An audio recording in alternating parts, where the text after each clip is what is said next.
নমস্কাৰ এন টেলিভিছনৰ প্ৰাইম নিউজত সমূহ দৰ্শকক স্বাগতম জনাই ষ্টুডিঅ'ত মই মীনাক্ষী শৰ্মা চাৱাহক কি তথ্যই দখল কৰিছে আজিৰ বাতৰি শিৰোনাম অৱশেষত ঘোষণা হ'ল মেট্ৰিকৰ ফলাফল পূৰ্বৰ শীৰ্ষত 10টা স্থানৰ পৰিৱৰ্তে এইবাৰ ঘোষণা 3টা স্থানৰ এইবাৰ ডিব্ৰুগড় পূৰ্বাঞ্চল ৰঙালী বিহু সন্মিলনৰ ৰূপালী জয়ন্তী উৎসৱৰ লগত সংগতি ৰাখি সাৰ্থক জুবিন গাৰ্গৰ সংগীতানুষ্ঠান সামৰণি পৰিল প্ৰথম পৰ্যায়ৰ ভোটগ্ৰহণ 102টা সমষ্টিক সামৰি হোৱা এই পৰ্যায়ৰ নিৰ্বাচনত 68%ৰো অধিক ভোটদাতাই ভোটদানৰ অধিকাৰ সাব্যস্ত কৰে এতিয়া বিতং বাতৰি অৱশেষত ঘোষণা হ'ল মেট্ৰিকৰ ফলাফল এইবাৰ পূৰ্বৰ শীৰ্ষত 10টা স্থানৰ পৰিৱৰ্তে 3টা স্থানহে ঘোষণা কৰা হৈছে আৰু এই শীৰ্ষত 3টা স্থানত আছে এইবাৰ 5জনকৈ শিক্ষাৰ্থী অৱশেষত ঘোষণা হ'ল মেট্ৰিকৰ ফলাফল অসম মাধ্যমিক শিক্ষা পৰিষদে ঘোষণা কৰিলে 2024 বৰ্ষৰ মেট্ৰিক পৰীক্ষাৰ ফলাফল এইবাৰ পূৰ্বৰ শীৰ্ষত 10টা স্থানৰ পৰিৱৰ্তে 3টা স্থানহে ঘোষণা কৰা হৈছে আৰু এই শীৰ্ষ 3টা স্থানত আছে এইবাৰ 5জনকৈ শিক্ষাৰ্থী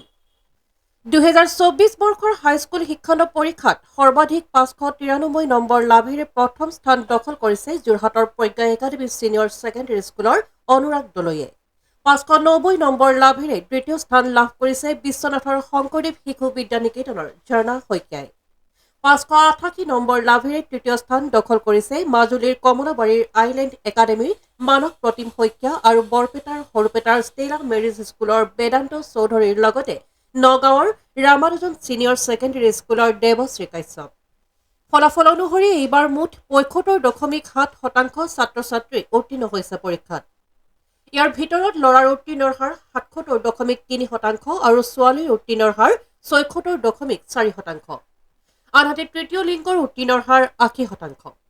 নিউজ ডেস্ক AN টেলিভিছন সামৰণি পৰিল প্ৰথম পৰ্যায়ৰ ভোটগ্ৰহণ 21খন ৰাজ্য আৰু কেন্দ্ৰীয় শাসিত অঞ্চলৰ 102টা সমষ্টিক সামৰি হোৱা এই পৰ্যায়ৰ নিৰ্বাচনত সামগ্ৰিকভাৱে 68%ৰো অধিক ভোটদাতাই ভোটদানৰ অধিকাৰ সাব্যস্ত কৰে প্ৰথম পৰ্যায়ৰ লোকসভা নিৰ্বাচন শুকুৰবাৰে প্ৰায় শান্তিপূৰ্ণভাৱে সম্পন্ন হয় 21খন ৰাজ্য আৰু কেন্দ্ৰীয় শাসিত অঞ্চলৰ 102টা সমষ্টিক সামৰি হোৱা এই পৰ্যায়ৰ নিৰ্বাচনত সামগ্ৰিকভাৱে 68%ৰো অধিক ভোটদাতাই ভোটদানৰ অধিকাৰ সাব্যস্ত কৰে অসমত সামগ্ৰিকভাৱে 75.95% ভোটাৰে গণতান্ত্ৰিক অধিকাৰ সাব্যস্ত কৰে ৰাজ্যখনত প্ৰথম পৰ্যায়ত 5টা সমষ্টিত লোকসভা নিৰ্বাচন অনুষ্ঠিত হোৱাৰ লগতে ডিব্ৰুগড় লোকসভা সমষ্টিত 76.74%, যোৰহাটত 79.48%, কাজিৰঙা সমষ্টিত 75.79%, শোণিতপুৰ সমষ্টিত 76.81%, লখিমপুৰ সমষ্টিত 72.65% ভোটদান সম্পূৰ্ণ হৈছে সমান্তৰালভাৱে অৰুণাচল প্ৰদেশ আৰু ছিকিমৰ একক পৰ্যায়ৰ বিধানসভা নিৰ্বাচনৰ ভোটগ্ৰহণত অৰুণাচল প্ৰদেশত 76.44% আৰু ছিকিমত 79.86% ভোটাৰে ভোটদান সাব্যস্ত কৰে উল্লেখযোগ্য যে 21খন ৰাজ্যৰ ভিতৰত লক্ষাদ্বীপত সৰ্বাধিক 83.88% লোকে ভোটাধিকাৰ সাব্যস্ত কৰিলে নিউজ ডেস্ক AN টেলিভিছন আহিছো পৰৱৰ্তী বাতৰিলৈ আজি সতী সাধিনী দিৱস প্ৰতি বছৰে 7 বহাগত অসমৰ নাৰী সমাজৰ গৌৰৱ আৰু স্বাভিমানৰ প্ৰতীক সতী সাধিনীক স্মৰণ কৰি সমগ্ৰ অসমতে এই দিৱস পালন কৰা হয় প্ৰতি বছৰে 7 বহাগত অসমৰ নাৰী সমাজৰ গৌৰৱ আৰু স্বাভিমানৰ প্ৰতীক সতী সাধিনীক স্মৰণ কৰি সমগ্ৰ অসমতে এই দিৱস পালন কৰা হয় বুৰঞ্জীৰ বুকুত স্বৰ্ণলিপিৰে খোদিত অসমীয়া বীৰাংগনাসকলৰ ভিতৰত অন্যতম সতী সাধিনী সাহস ধৈৰ্য বীৰত্ব আৰু দেশ জাতিৰ বাবে চৰম বলিদান দিয়া বীৰাংগনা সতী সাধিনী চতিয়া ৰাজ্যৰ শেষ ৰাণী আছিল শত্ৰুৰ বিৰুদ্ধে সাহসেৰে যুঁজি এইগৰাকী মহান নাৰীয়ে 1528 খ্ৰীষ্টাব্দৰ 7 বহাগ তাৰিখে দিয়ে আত্মবলিদান তেতিয়াৰে পৰা 7 বহাগত সতী সাধিনীক স্মৰণ কৰি দেশে সশ্ৰদ্ধ প্ৰণিপাত জনাই আহিছে দেশপ্ৰেম আত্মবলিদান মৃত্যুঞ্জয়ী আদৰ্শ আৰু বীৰত্বৰে মহিয়ান বীৰাংগনা নাৰী সতী সাধিনীক আজি ৰাজ্যবাসীৰ লগতে AN টেলিভিছনৰ পৰিয়ালৰ হৈ সশ্ৰদ্ধ প্ৰণিপাত জনাইছো news desk AN television Dibrugarh পূৰ্বাঞ্চল ৰঙালী বিহু সন্মিলনৰ ৰূপালী জয়ন্তী উৎসৱৰ লগত সংগতি ৰাখি দেওবাৰে বিহু মেলাৰ আৰম্ভণি হিচাপে উদযাপন সমিতিৰ পতাকা উত্তোলন আৰু স্মৃতি তৰ্পণৰ লগতে বাৰী ৰহণীয়া সাংস্কৃতিক শোভাযাত্ৰা উলিওৱা হ'ব এইবাৰ ডিব্ৰুগড় পূৰ্বাঞ্চল ৰঙালী বিহু সন্মিলনৰ ৰূপালী জয়ন্তী উৎসৱ 8, 9, 10, 11 আৰু 12 বহাগ অৰ্থাৎ ইংৰাজী 21, 22, 23, 24 আৰু 25 এপ্ৰিল তাৰিখে স্থানীয় ডিব্ৰুজান জালাননগৰ স্কুল খেলপথাৰত অনুষ্ঠিত হ'ব উক্ত সন্মিলনখনিৰ লগত সংগতি ৰাখি দেওবাৰে পুৱা 9:30 বিহু মেলাৰ আৰম্ভণি হিচাপে উদযাপন সমিতিৰ পতাকা উত্তোলন আৰু স্মৃতি তৰ্পণৰ লগতে বাৰে ৰহণীয়া সাংস্কৃতিক শোভাযাত্ৰা উলিওৱা হ'ব। 21 এপ্ৰিলৰ পৰা আমাৰ মূল কাৰ্যসূচী আৰম্ভ হ'ব। প্ৰথমে ৰাতিপুৱা আমাৰ পতাকা উত্তোলন লগতে স্মৃতি তৰ্পণ হ'ব। তাৰপাছতে এটি বাৰেৰহণীয়া সাংস্কৃতিক শোভাযাত্ৰা ইয়াৰ পৰাই গ্ৰাম বজাৰ হৈ নালিয়াপুল হৈ আকৌ পুনৰ উভতি অহা হ'ব। এটি সাংস্কৃতিক শোভাযাত্ৰা উলিওৱা হ'ব।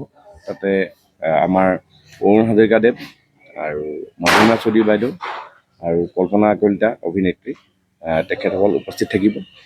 আৰু আপোনালোকে সকলোৱে যেন উক্ত কাৰ্যসূচীটো সহযোগিতা আগবঢ়ায়। বিহু সন্মিলনখনিৰ লগত সংগতি ৰাখি অন্যান্য প্ৰতিযোগিতাসমূহ আৰম্ভ হ'ব। লগতে 23 এপ্ৰিল তাৰিখে সদৌ অসম ভিত্তিত বিহুৱতী আৰু হুঁচৰি বিহু প্ৰতিযোগিতা অনুষ্ঠিত হ'ব। সদৌ অসম ভিত্তিত অনুষ্ঠিত হ'ব হুঁচৰি আৰু বিহুৱতী প্ৰতিযোগিতা। উক্ত প্ৰতিযোগিতাত আমাৰ নগদ পুৰস্কাৰো ৰখা হৈছে 1,50,000 আৰু 25,000। দুয়োটা প্ৰতিযোগিতাই বিশেষকৈ হ'ব সদৌ অসম ভিত্তিত। আমি সকলো বিহুৱতী তথা হুঁচৰি দলবোৰক যোগদান কৰিবলৈ অনুৰোধ জনালোঁ। তাৰপিছতে আমাৰ অন্যান্য প্ৰতিযোগিতাবোৰো হ'ব। আমি 24 তাৰিখে পুৰণি অনাতাঁৰ শিল্পী যিসকল আছিল প্ৰায় 9জনমান শিল্পী তেখেতসকলো সম্বৰ্ধনা জনোৱাৰ এটা ব্যৱস্থা কৰিছোঁ। পদ্ম দাস, সৈয়দ চদুল্লা দেৱ, হীৰেণ গোহাঁইদেৱ, ৰাজেন গোহাঁইদেৱ প্ৰমুখ্যে প্ৰায় 9গৰাকী শিল্পীক আমি ইয়াত সম্বৰ্ধনা জনোৱাৰ এটা ব্যৱস্থা কৰিছোঁ। 24 এপ্ৰিল তাৰিখে আমন্ত্ৰিত শিল্পী প্ৰিয়ংকা ভৰালীয়ে আৰু 25 এপ্ৰিল তাৰিখে সাৰ্থক জুবিন গাৰ্গ আৰু বাপুজী কোঁৱৰে সংগীত পৰিৱেশন কৰিব। আজি এক সংবাদযোগে এই কথা অৱগত কৰে ডিব্ৰুগড় পূৰ্বাঞ্চল ৰঙালী বিহু উদযাপন সমিতিয়ে। এইবাৰ যিহেতু সংগীত অসমৰ সাৰ্থক জুবিন গাৰ্গ আহিব, প্ৰিয়ংকা ভৰালী, বাপুজী কোঁৱৰৰ লগতে অন্যান্য বিভিন্ন ধৰণৰ শিল্পী ইয়াত পদাৰ্পণ হ'ব।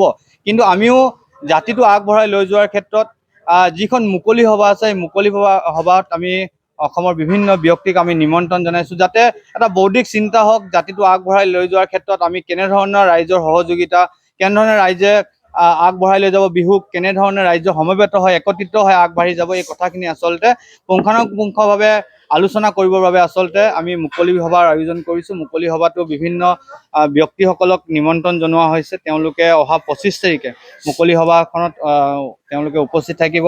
আৰু আমি আমাৰ স্মৃতিগ্ৰন্থ, যিহেতু স্মৃতিগ্ৰন্থ আমাৰ বিহুৰ লগত সংগতি ৰাখি স্মৃতিগ্ৰন্থ আমি ওলোৱা হৈছে। স্মৃতিগ্ৰন্থ কাম কাজ যিহেতু ডিব্ৰুগড় বিশ্ববিদ্যালয় অসম বিভাগৰ মুৰব্বী অধ্যাপিকা পল্লৱী ডেকা বুজৰ বৰুৱা বাইদেৱে ইয়াৰ গোটেই কাম কাজবিলাক তদাৰক কৰি আছে।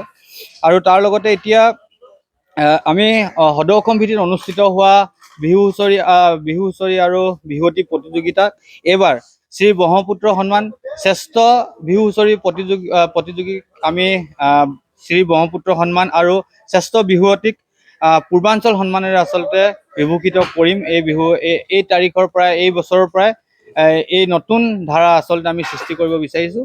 আৰু এই ধাৰা অব্যাহত ৰাখিব ৰাইজৰ সহায় সহযোগিতা আমি একান্তভাৱে আমি কামনা কৰিছোঁ। ডিব্ৰুগড়ৰ পৰা আইনুলৰ সহযোগত জয় ইছলামৰ ৰিপৰ্ট AN টেলিভিজন। এইখিনিতে সময় এটি চমু বাণিজ্যিক বিৰতিৰ পাছত পুনৰ উভতিম। চাই থাকক AN টেলিভিজন। আপোনাৰ আপোন চহৰ ডিব্ৰুগড়ত এঞ্জিলা এণ্টাৰপ্ৰাইজে আনিছে এটি সোণালী সুযোগ। প্ৰয়োজনীয়তা মাত্ৰ এখন নিজৰ e rickshaw. An opportunity to earn limitless money. অধিক জানিবলৈ যোগাযোগ কৰক 9085585200 আৰু 7002275263।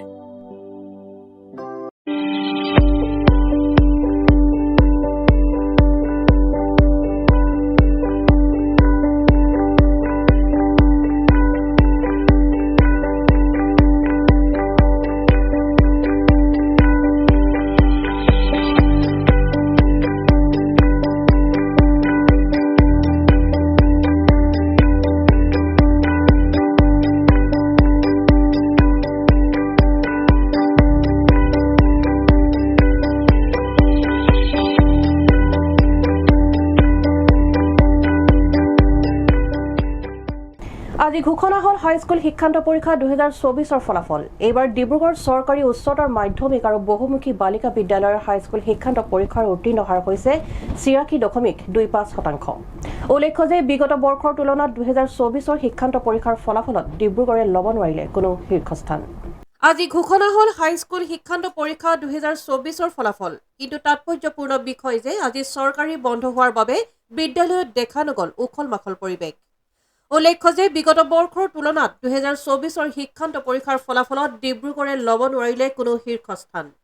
লক্ষণীয় যে ডিব্ৰুগড় চৰকাৰী উচ্চতৰ মাধ্যমিক আৰু বহুমুখী বালিকা বিদ্যালয়ৰ পৰা ৮০গৰাকী ছাত্ৰীয়ে পৰীক্ষাত অৱতীৰ্ণ হৈছিল। ইয়াৰ ভিতৰত ৬৯ গৰাকী ছাত্ৰী পৰীক্ষাত উত্তীৰ্ণ হয়। তাৰে প্ৰথম বিভাগত ১২ গৰাকী, দ্বিতীয় বিভাগত ৪০ গৰাকী আৰু তৃতীয় বিভাগত ১৭ গৰাকী উত্তীৰ্ণ হয়। এইবাৰ বিদ্যালয়খনৰ হাইস্কুল শিক্ষান্ত পৰীক্ষাৰ উত্তীৰ্ণ হাৰ হৈছে ৮৬.25%। Second division.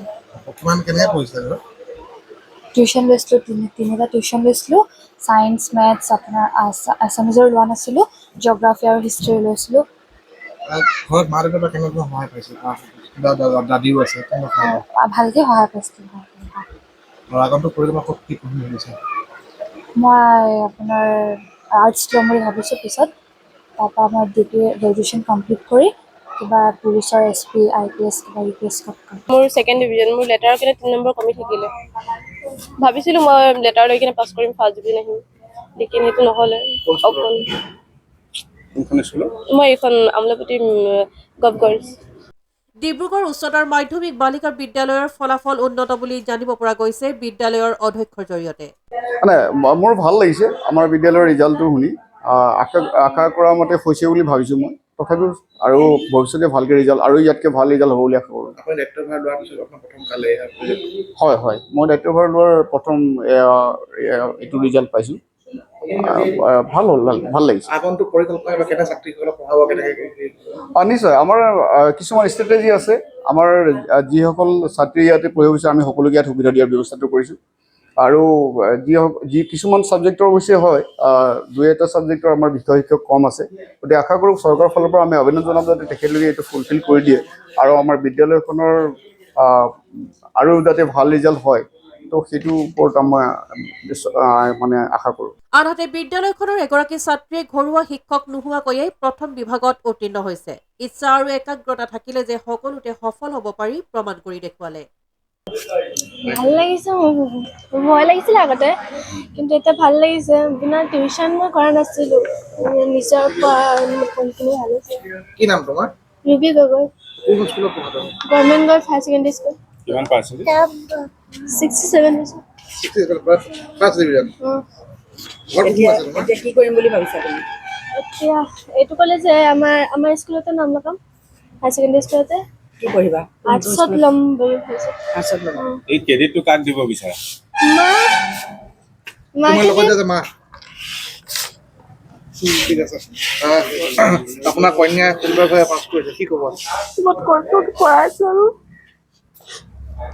ভয় লাগি আছে। ভাল কৰিলেতো মোক খুচি আছোঁ, মোক ভাল লাগি আছে। টিউশ্যন দিছিলে নেকি? টিউশ্যন বিনা টিউশ্যন মোৰ ছোৱালী পাছ কৰিলে, খুব ভাল লাগিছে শুনি কিনে মোক। এনে দৈনিক পঢ়া লিখা নহয়, বাপকৰ সময় নাপাতিবলৈ মই পঢ়া লিখা নহয়, কিন্তু মোৰ ছোৱালী নিজেই পঢ়িলে। আৰু ডিব্ৰুগড়ৰ পৰা জয়ৰ সহযোগত আইনুল আহমেদৰ ৰিপৰ্ট, AN টেলিভিজন। আহিছোঁ অন্য এটা বাতৰিলৈ। বামুণবাৰীত আজিৰে পৰা দুদিনীয়া কাৰ্যসূচীৰে অনুষ্ঠিত তৃতীয় বাৰ্ষিক শ্ৰী শ্ৰী অখণ্ড হৰি কীৰ্তন আৰু বিশাল কলাযাত্ৰা।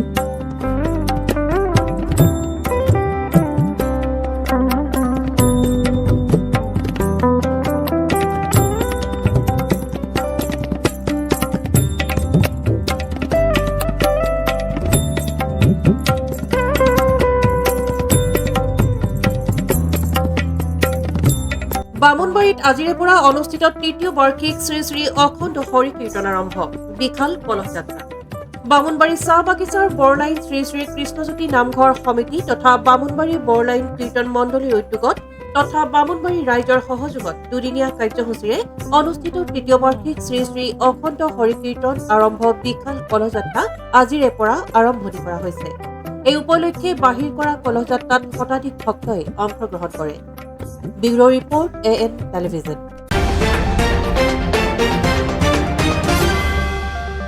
আজিৰ শেষৰটো বাতৰি ডিব্ৰুগড় লোকসভা সমষ্টিৰ অন্তৰ্গত টিংখাং বিধানসভা সমষ্টিৰ বনফুল উচ্চ মাধ্যমিক বিদ্যালয় এটা ভোটকেন্দ্ৰত জালিয়াতিৰে হ'ল ভোটগ্ৰহণ।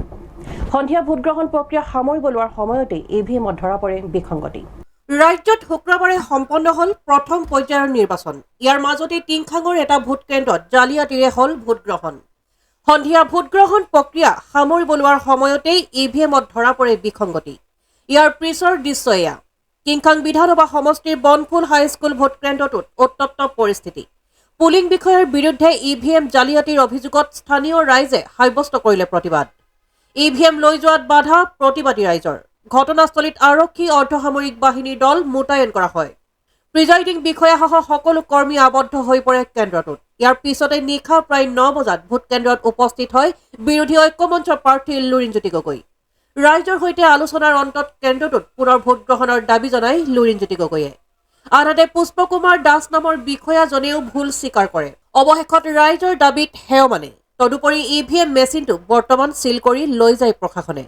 উল্লেখ্য যে নিশা প্ৰায় 11 বজালৈকে ভোটকেন্দ্ৰটোত উত্তপ্ত পৰিস্থিতিৰ সৃষ্টি হয়। আমি আমাৰ তৰফৰ পৰা আমাৰ ইলেকশ্যন এজেণ্টৰ যোগেদি পিটিশ্যন দিয়াৰ লগে লগে অভিযোগনামা দিয়াৰ উপৰিও ইয়াৰ ৰাইজেও যিহেতু এইটো এটা ৰাজহুৱা স্বাৰ্থজড়িত বিষয় হৈ গ'ল, এটা পাব্লিক ইছ্যু হৈ গ'ল, ইয়াৰ ৰাইজেও সকলোৱে চহী মাৰি স্বাক্ষৰ কৰি ৰিটাৰ্ণিং অফিচাৰক দিব লাগে যে ইয়াৰ ৰিপ'ল হ'ব লাগে। এইটো অন্যায় কৰা হৈছে আৰু সেই যিগৰাকী বিষয়া যিগৰাকী স্বীকাৰ কৰিছে যে ভুল হোৱাটো হয় তেওঁলোকৰ নামসহ দিব লাগে। পুষ্পকুমাৰ দাসে স্বীকাৰ কৰিছে যে ভুল হোৱাটো হয়। পুষ্পকুমাৰ দাস নামৰ বিষয়াগৰাকীয়ে কৈছে মানুহৰ আগত যে ভুল হোৱাটো হয়, গতিকে হাজাৰ বিজাৰ মানুহে স্বাক্ষৰ কৰি দিব লাগে যে ভুল হোৱাটো হয়, গতিকে তেওঁৰ শাস্তি হ'ব লাগে আৰু ৰিপুল হ'ব লাগে। বিজেপিৰ চৰকাৰখনে সম্পূৰ্ণ প্ৰশাসনজনৰো তেখেতসকলে হাতমুৰি ৰাখিছে। কাৰণ কোনোবা এজন প্ৰশাসনিক বিষয়া হতুৱাই যিটো তেখেতসকলে এই চেণ্টাৰটোৰ যি তেখেতসকলে EVM মেচিনত যিটো 9টা ভোট থাকে, সেই 9টা ভোটটো 1 নম্বৰ দিছে। অসম জাতীয় পৰিষদ 3 নম্বৰ আছে, সেই 3 নম্বৰ 2 নম্বৰ দিছে। গতিকে এনেকুৱা ধৰণৰ বিসংগতিয়ে আমাক সঁচাকৈ প্ৰশ্নবোৰক চিন্তা হৈছে নেকি এই বিজেপিৰ চৰকাৰখনৰ পকেটত আছে নেকি আজি এই প্ৰশাসন যন্ত্ৰটো। গতিকে আমি এটাই দাবী জনাইছোঁ যে পুনৰ এই চেণ্টাৰটো ৰিপুলিং হ'ব লাগিব। কাৰণ এই চৰকাৰখনে মানে কেনেকৈ আৰু লুৰিণজ্যোতি গগৈ ডিব্ৰুগড় লোকসভা সমষ্টি কেণ্ডিডেট হোৱাৰ লগে লগে এই বিজেপিৰ চৰকাৰৰ যিগৰাকী MP খেলিছে সেই MP গৰাকী থৰহৰি কম্পমান হৈছে। তেখেতৰ ভৰি তলৰ মাটিত কম্পিত হৈছে। গতিকে এনেকুৱা ধৰণৰ তেখেতসকলে হতাশাগ্ৰস্ত হৈ ফ্ৰাষ্ট্ৰেটেড হৈ এনেকুৱা ধৰণৰ কাম কাজ কৰি আছে।